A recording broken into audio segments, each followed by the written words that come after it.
Hello, Acadiana. Thank you for joining us for News 10 at 10.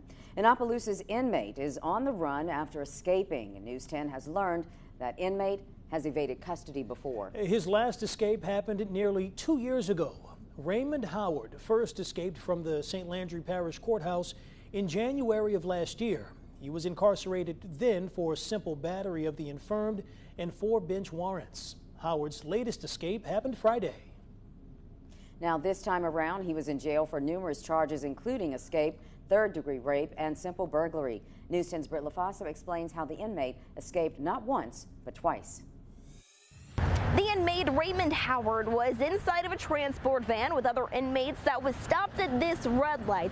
He allegedly kicked out a window, climbed out, and escaped. But the thing is, this is not his first time escaping.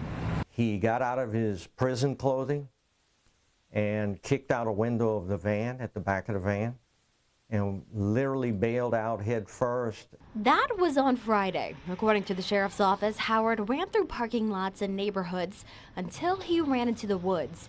Investigators don't know yet if he had help.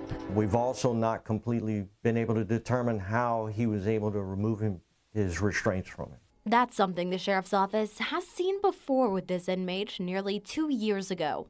While being escorted from traffic court at the St. Landry Parish Courthouse back to jail, Howard somehow got out of his restraints. He was handcuffed to a metal chain around his waist and shackled.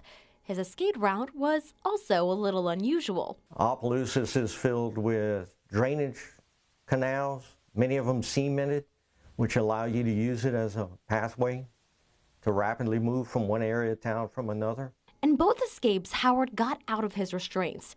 Major Mark Guidry says they haven't figured out how yet, but he does say law enforcement is trained on proper restraint techniques. You have to remain humane through the whole thing. You can't unnecessarily and too restrictively restrain individuals. It's simply not humane. So there's always going to be the inherent risk that somebody is going to figure out how to evade these restraints. Major LeBlanc says it's a constant area of learning, and there will always be that risk as inmates will try to escape. It's human nature. It's something you have to just be wary of and do as much as you can to mitigate it.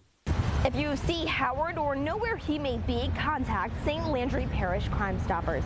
Britt Lafaso, KLFY News 10.